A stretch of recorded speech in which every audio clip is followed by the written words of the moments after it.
Welcome to the Human Podcast. I'm your host, Min, and co-founder of Human. Human is building an app that can track your high or low mood symptoms automatically.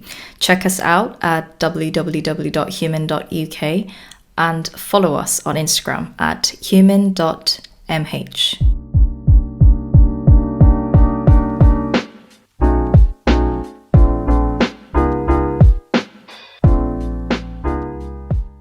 Hello everybody, this is the third episode of our first series on eating disorders. In our last episode, I talked to you about the dieting, the binge eating, and the compensating cycles that I experienced during my eating disorder called Bulimia nervosa. Today, I'm going to share my first recovery attempt. Just a super quick housekeeping though, as usual, this is not a professional medical advice. So if you need to seek professional medical help, please seek that medical help in your local area. It was one day where I binged, and after making myself sick, I had a micro rupture in my face where little blood vessels had ruptured from the pressure of making myself sick after a binge. And this totally freaked me out and led to me realizing that actually I was not doing well at all and I had to do something about it. So the first recovery attempt for my bulimia nervosa started when I was around 17. I can't exactly remember though, but I think I was 17. And as I briefly introduced, it started with this realization or self-insight that I was not doing well and that I had an eating disorder, and almost admitting to myself that I needed to do something about it. And looking back on it now, this self-insight really has been one of the most important aspects of my recovery, because it was ultimately my own will and my understanding that really drove myself to consistently trying, not giving up from the recovery and making a decision for myself that I didn't want to live with an eating disorder anymore. And coming to terms with myself was number one. So after doing that, I opened up to other people what I was going through. And I only opened up to a few people. And the first group was quite obvious, my closest family. So my mum, my dad. And second was actually a teacher that I really trusted at school. And with my friends, I didn't think I was really ready. It didn't feel right at the time. And I was so scared that it was going to change the way people looked at me, engaged with me. And I didn't want my friends to think I was abnormal or a weird one or, mentally ill. So opening up on its own, I'm going to walk you through it, but it felt like opening a can of worms, because people in general at the time, and I really hope it's slightly different now, but people didn't know what to do or how to help me. And bless them, I know they were trying so hard to help me, but in short, none of them were really able to find a way to help me recover. I'm going to walk you through sort of what happened, because I think it's quite interesting. My mum's first reaction when I had opened up about my eating disorder was, of course, the typical mum-driven concern. She was so worried about me. But what was really interesting was she was really focused around my physical health elements related to bulimia. So the fact that I stopped having my periods, I started losing my hair, I was suffering from insomnia, all these physical things about bulimia were her main concerns. And I don't recall her fully trying to understand or being concerned about actually the mental side of things at the time. So quite an interesting story from my mum's side. And my dad's reaction was probably the worst. He said that it was a temporary thing and it will go away once you go into university, which I think he couldn't help saying that. But he is a medical professional back in South Korea, and I genuinely think that this was the worst response I ever got when I opened up about bulimia to anybody in my life. Absolutely not his fault, but I do want to still acknowledge that, look, this wasn't a great way of dealing with somebody's mental health struggles. Making those struggles invalid is not the way to recovery. That's the typical stigmatized or avoidant driven behavior, which does not help.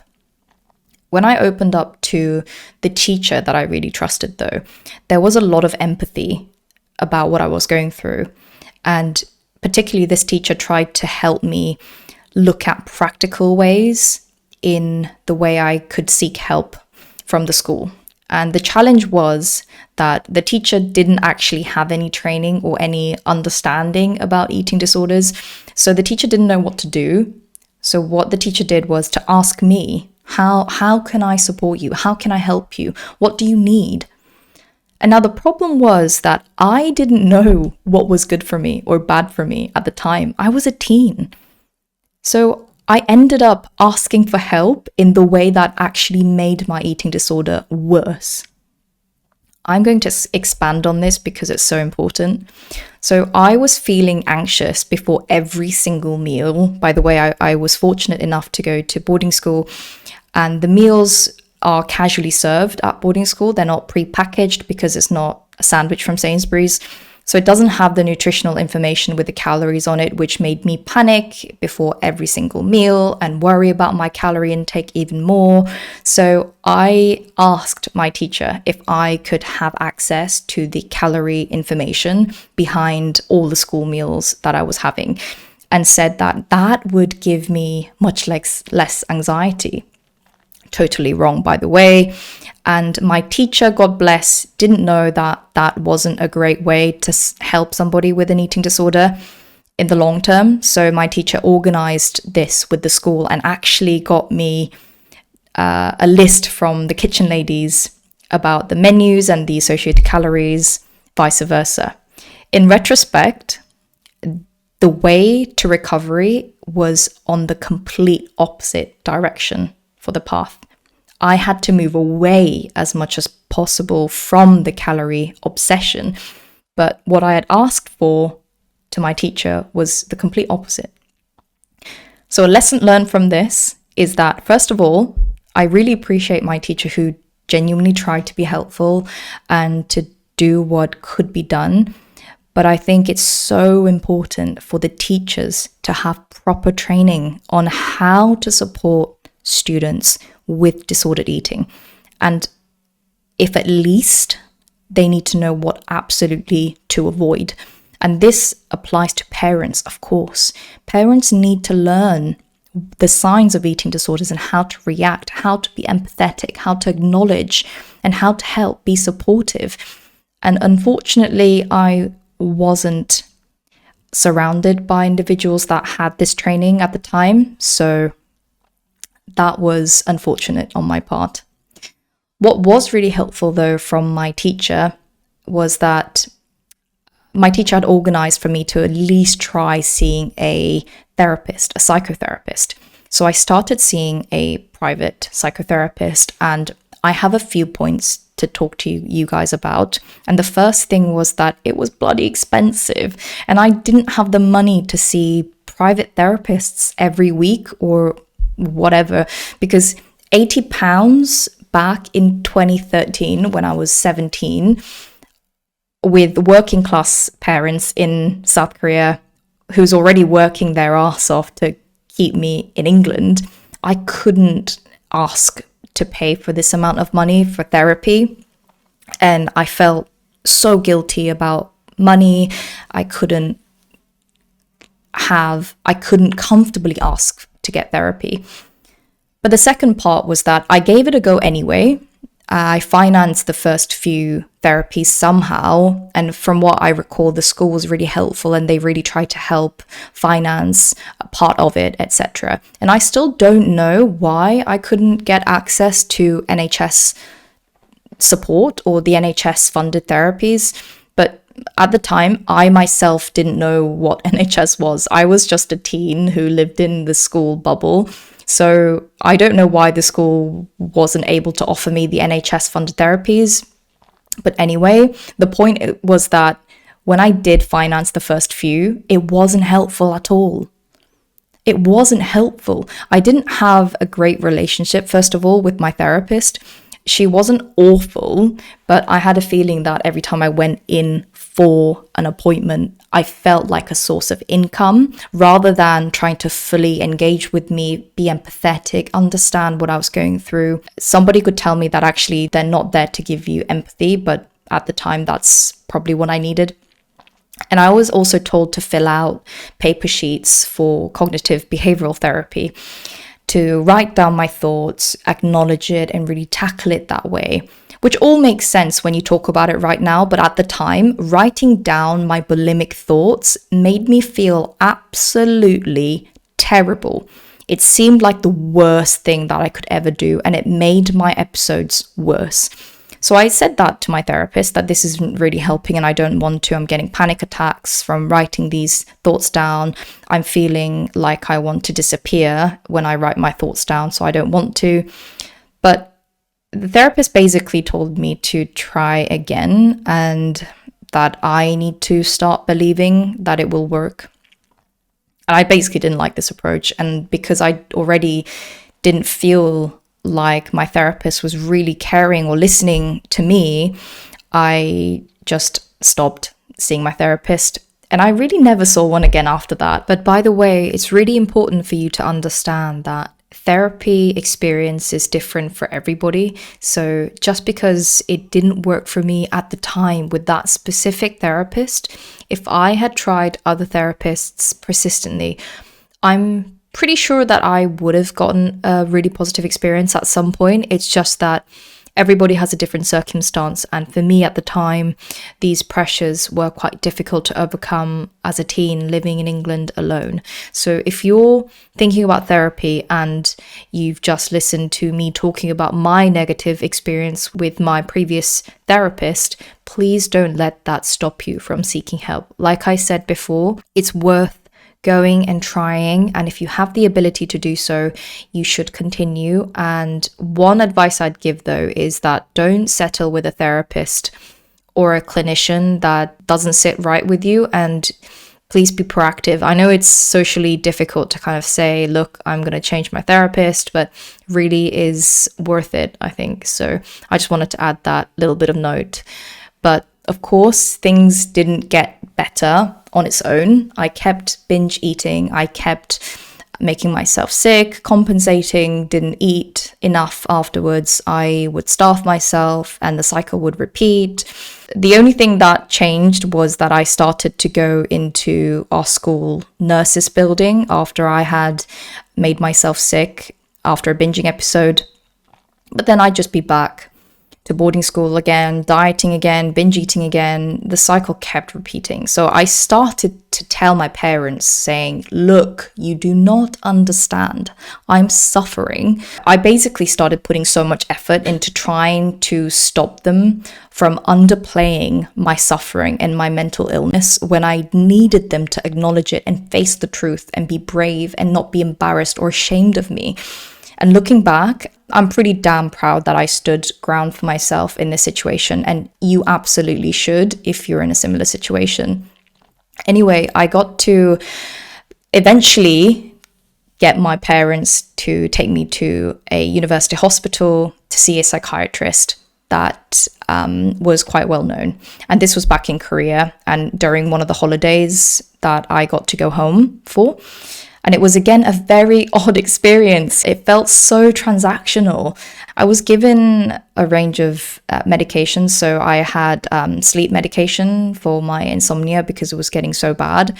And I was given Prozac, which is a antidepressant medication that I'm not sure if it's still commonly prescribed, but at the time I was prescribed Prozac.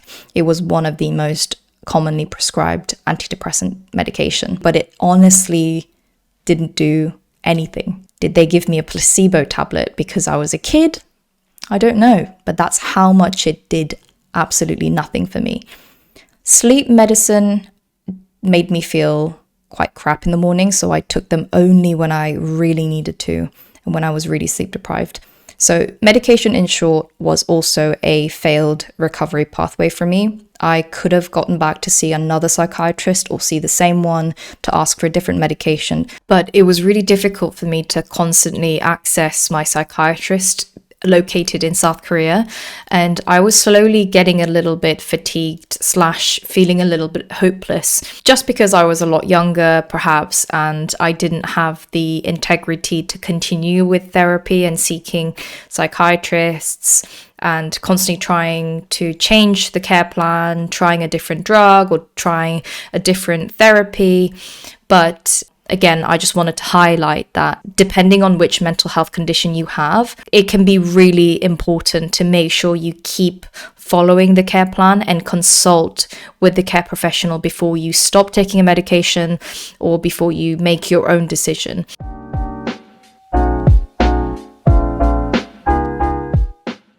I started heavily relying on my own research and trying to learn more and more about bulimia, the dieting, the eating, the psychology behind it, the cravings, the genetics, the triggers, everything I could really find. I read a bunch of Google articles, I sometimes read scientific papers, and I watched a lot of YouTube videos as well. Then I went, okay, what I'm going to do is I'm going to try to dissect my situation as logically as I possibly can and find the cause of my eating disorder. I wanted to understand what was causing this whole malarkey. Then maybe I could find a solution. So I started to ask the why. Why was I binge eating? Was it because I couldn't control my desires and cravings for food? Yeah, I couldn't control it. Okay, why was I craving food to an extent where I couldn't control it? It's because I didn't eat enough and I was hungry. Okay, why didn't I eat enough? Because I was on a diet. I had to diet. Okay, why was I on a diet? Why did I have to diet? Because I didn't want to gain weight, of course. Hang on a minute, okay, why did I not want to gain weight? Why am I scared of weight gain? Honestly thinking, I didn't want people to hate me. I wanted to be loved. I wanted to be accepted, invited, and feel attractive. Okay, hang on a minute. I managed to get quite close to the core of the problem. And look, I had this intense fear of weight gain because I wanted to be loved. But this was based on a huge flaw that being thin will mean that I will be more loved. This core misbelief was the thing that was driving my bulimia. And it was revolutionizing to be able to see that shift in self-realization. And I also acknowledge that this was heavily influenced at a subconscious level through what we see today in social media, TV programs, K-pop idols, and also even certain people around implying this belief in day-to-day living. So going back to this fear of weight gain and the desire that I had to be thin, I pinpointed this as the source of my bulimia problem, and this was now the target of my recovery. So then I started to try loads of things to believe or try to believe that I will be loved regardless of weight, and I'll still be loved even if I did gain weight, and therefore I didn't need to diet. But when I say trying to believe, that's a very, very difficult thing to do. Belief is often strongly embedded in our subconscious thinking, so I had to change my way of subconscious thinking. And I've tried many methods from what I recall, but I really have 4 things that stuck with me today that I really wanted to share with you. And I remember these 4 things vividly until this day, right? So the first thing was learning about the law of attraction. The law of attraction basically believes that the energy of our mental state attracts people and experiences of the same energy wavelength, as per se. Agreeing with the law of attraction really helped me to believe and to start learning that actually it's not just about physical shape, that makes somebody loved and appreciated. It's also about the energy that the individual gives out and the vibe that I give out. So almost removing and shifting the weight into more of a non-physical attributes of an individual. So this shift was the first thing that has really helped make that first step to recovery. And also, second step was actually forcing myself to think positively. So we see what we want to see. I remember following this exercise or tutorial where it showed me a lot of different small objects on the screen, and it asked me to count the number of red objects. After about 10 seconds, the real question was, how many yellow objects did you see on the screen? And of course I didn't know. I was paying attention on the red objects. So the lesson learned here is that we find what we want to find. If we want to recognize negative thinking, we will always start to only pay attention to the negative thoughts going on in our mental states without recognizing the positives in there. So when I practiced manually forcing myself to realize and speak out loud the positive things about everything, even how nice the shower gel smells like. So I really started to reinforce positive thinking, and I started to actually realize and recognize some good things in life outside my bulimia. And I started giving lesser weight to bad things in life. And the third thing that helped me was visualizing negative thoughts in a mental way. So let me expand on this.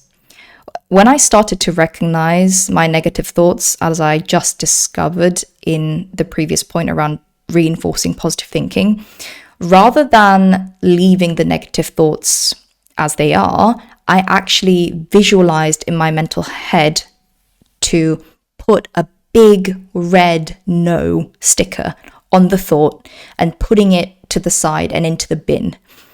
And now visualizing this was very powerful for me because I've always been quite a visual learner. So I started to really teach myself that these thoughts are not good for me. These thoughts are doing me harm from recovery, and I need to ignore it, and that they need to be put in the bin.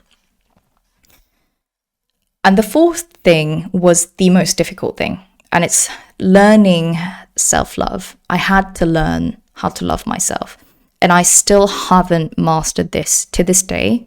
But I started to realize when I was making this first phase recovery that actually my desire to be loved by other people was also driving the source of the problem to gain power, because it's so volatile when you place your self-worth in other people.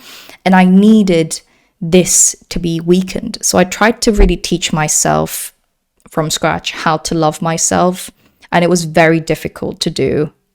It felt like a very unrealistic goal, especially as an individual who's suffering from bulimia, when you feel a lot of self-hatred and self-disgust after a binge or throwing up, or when you're dieting, you're always still feeling insecure about your body. So I started to give myself encouragement for every single baby step I made. I didn't care about how small it was. So I started to say nicer things to myself and celebrate the fact that I used nicer words to myself. I would hold myself saying, well done for another day. Well done for waking up today. Well done for going to school today. Or when I made myself sick after a binge, I actually started making myself really nice cups of herbal tea, and it really made a difference over time.